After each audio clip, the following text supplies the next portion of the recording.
നമസ്കാരം. നിത്യജ്യോതിഷത്തിലേക്ക് എല്ലാ മാന്യ പ്രേക്ഷകർക്കും സ്വാഗതം. ഇന്ന് 2024 ഏപ്രിൽ മാസം 2-ാം തീയതി 1199 ആണ്ട് മീനമാസം 20-ാം തീയതി ചൊവ്വാഴ്ച.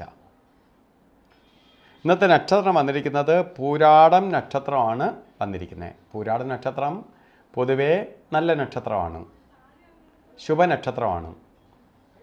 നക്ഷത്രങ്ങളിൽ പൂർണ്ണ നക്ഷത്രവും കൂടിയാണ് പൂരാടം. പക്ഷേ ഇന്നത്തെ ദിവസം ചൊവ്വാഴ്ചയാണ്. ചൊവ്വ എന്ന് പറയുമ്പോൾ അഗ്നികാരകനാണ് ചൊവ്വ, ശത്രുകാരകനായ ഗ്രഹമാണ് ചൊവ്വ. അപ്പോൾ ചൊവ്വാഴ്ച വന്നിരിക്കുന്നത് കൊണ്ട് ചൊവ്വാഴ്ച പൊതുവേ ശുഭകാര്യങ്ങൾക്ക് അനുകൂലപ്രദമായ ദിവസമല്ല. ചൊവ്വ നമ്മളാകിലും ശുഭകാര്യങ്ങളിൽ നിന്ന് വിട്ടു നിൽക്കുന്നതാണ് ഉത്തമം.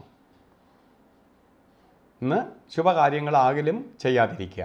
ചെയ്താൽ പിന്നെ ശത്രുതയും അസ്വസ്ഥതയും പ്രശ്നങ്ങളും നമ്മൾ ചെയ്യുന്നതിൻ്റെ ഓപ്പോസിറ്റ് ഫലം നമുക്ക് ലഭിക്കാനിട വരും. അതുകൊണ്ടാണ് ആ കാര്യങ്ങളിൽ നിന്ന് ഒഴിയണം എന്ന് പറയാൻ കാരണം.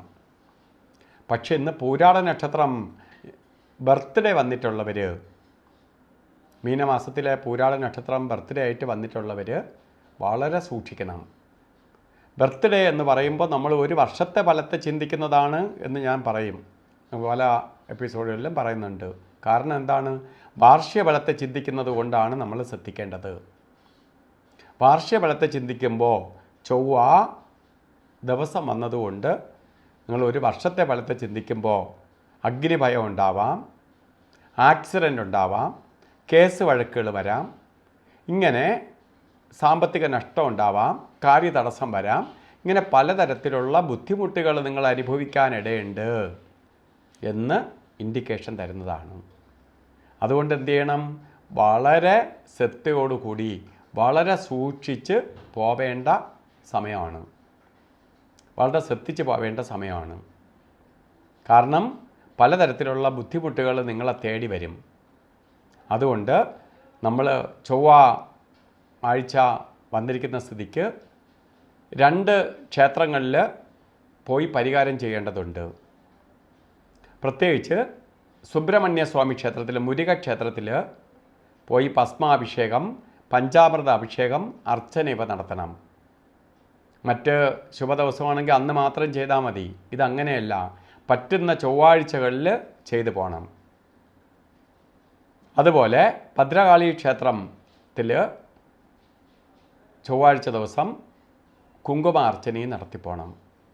അപ്പോൾ കുറേ ഇതിൻ്റെ കാഠിന്യം കുറഞ്ഞ് നമുക്ക് വലിയ ദോഷങ്ങളൊന്നും വരാതെ കടന്നു പോകും. നമുക്കൊരു സൂചന തരുന്നു എന്നാണ് ഈ ആഴ്ചകളിൽ വരുന്നത്. നമുക്കൊരു വർഷത്തെ സൂചന തരുന്നതാണ്. അപ്പോൾ ഇന്നത്തെ ദിവസം നമുക്ക് ബർത്ത്ഡേ വന്നിട്ടുള്ളവരും, പ്രത്യേകിച്ച് ബർത്ത്ഡേ വന്നിട്ടുള്ളവർ അല്ലാത്തവരും വസ്ത്രധാരണത്തിന് ശ്രദ്ധിക്കണം. ചൊവ്വയുടെ നെഗറ്റീവ് കുറയ്ക്കാനായിട്ട്, ചൊവ്വയുടെ പോസിറ്റീവ് എനർജി നമുക്ക് ലഭിക്കാനായിട്ട് റെഡ് കളറിലുള്ള വസ്ത്രം, അപ്പോൾ റെഡ് നമ്മളെ വസ്ത്രധാരണത്തിൽ റെഡ് കൂടെ ചുവപ്പ് വസ്ത്രവും കൂടി ചേർന്ന് ഉപയോഗിക്കണം. അല്ലെങ്കിൽ എന്ത് ചെയ്യണം? ഒരു ചുവന്ന കർച്ചീപ്പെങ്കിലും കയ്യിൽ കരുതണം. അതേപോലെ തന്നെ നമുക്ക് ഭാഗ്യദായകമായി തീരാൻ വേണ്ടി ഇതൊക്കെ ചെയ്യുന്നതിനൊപ്പം തന്നെ ഇന്ന് നമുക്കൊരു ശുഭകാര്യത്തിന് നല്ലതല്ല എന്ന് ഞാൻ പറഞ്ഞു. ശുഭകാര്യം ചെയ്തേ തീരുള്ളൂ. ഇന്നത്തെ ദിവസം മാറ്റി വയ്ക്കാൻ പറ്റാത്ത അവസ്ഥകൾ ഉണ്ടാവുമെങ്കിൽ ഈ ദിവസം നമുക്ക് ചില കാര്യങ്ങൾക്ക് വളരെ ശ്രദ്ധിച്ച് ചെയ്യേണ്ടതാണ്. ഒരു കാര്യമേ ഉള്ളൂ, നമുക്ക് എന്തെങ്കിലും ചെയ്തേ തീരുള്ളൂ എങ്കിൽ അഭിജിത്ത് മുഹൂർത്തം തിരഞ്ഞെടുക്കുക മാത്രമേ വഴിയുള്ളൂ. ഇന്ന് അഭിജിത്ത് വരുന്നത് 12:04 തൊട്ട് 12:52 വരെ 48 മിനിറ്റ് നേരമാണ് ശരിക്ക് അഭിജിത്ത് മുഹൂർത്തം. അതുപോലെ നമുക്ക് ഒരിക്കലും ഉപയോഗിക്കാൻ പാടില്ലാത്ത 2 സമയങ്ങളാണ് യമകണ്ഠകാലവും ഗുളികകാലവും. ഇന്ന് യമകണ്ഠകാലം വരുന്നത് 9:26 തൊട്ട് 10:57 വരെയും ഗുളികകാല സമയം വരുന്നത് 12:28 തൊട്ട് 1:59 വരെയും. ഇന്നത്തെ രാവുകാല സമയം ആണ് നമുക്ക് ശ്രദ്ധിക്കേണ്ടത്. രാവുകാല സമയം സാധാരണയായിട്ട് രാവുകാല സമയം ഇന്ന് എഴുതി വച്ചിരിക്കുന്നത് ജാതകത്തിലൊക്കെ നോക്കുമ്പോൾ ശരിക്ക് 1:30 മണി മുതൽ 3 മണി വരെ രാവുകാലവും ഇട്ടിരിക്കും. അപ്പോൾ ശരിക്ക് 3:30 മണി മുതൽ 5 മണി വരെയാണ് രാവുകാലം. അപ്പോൾ ശരിക്ക് 3:30 മണി മുതൽ 5 മണി വരെയാണ്. ഇപ്പോൾ 3 തൊട്ട് 4:30 മണി വരെ എന്ന് രാവുകാലം കലണ്ടറിൽ ഇട്ടിട്ടുണ്ട്.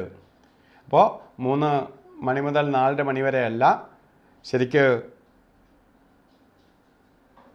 3 മണി 30 മിനിറ്റ് തൊട്ട് 5 മണി വരെയാണ് രാവുകാലം.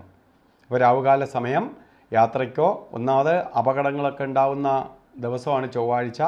അപ്പോൾ ഈ സമയം പൂർണ്ണമായിട്ടും രാവുകാല സമയം ശുഭയാത്രയ്ക്ക് മാറ്റിവെക്കുക, ശുഭയാത്രകൾ ചെയ്യാതിരിക്കുക. അപ്പോൾ ഇന്നത്തെ ദിവസം ശുഭകാര്യങ്ങൾക്ക് അനുകൂലപ്രദമായ ദിവസമല്ല, എങ്കിലും പ്രാർത്ഥന കൂട്ടി പോവേണ്ട ദിവസമാണ്. അപ്പോൾ ഇന്നത്തെ ദിവസം എല്ലാവർക്കും ഒരു അപകടവും വരാതെ, എല്ലാവർക്കും ശത്രുതയൊന്നും ഏൽക്കാതെ ഐശ്വര്യപ്രദമായി തീരട്ടെ എന്ന് സർവേശ്വരനോട് പ്രാർത്ഥിച്ചുകൊണ്ട് നിർത്തുന്നു. നന്ദി, നമസ്കാരം.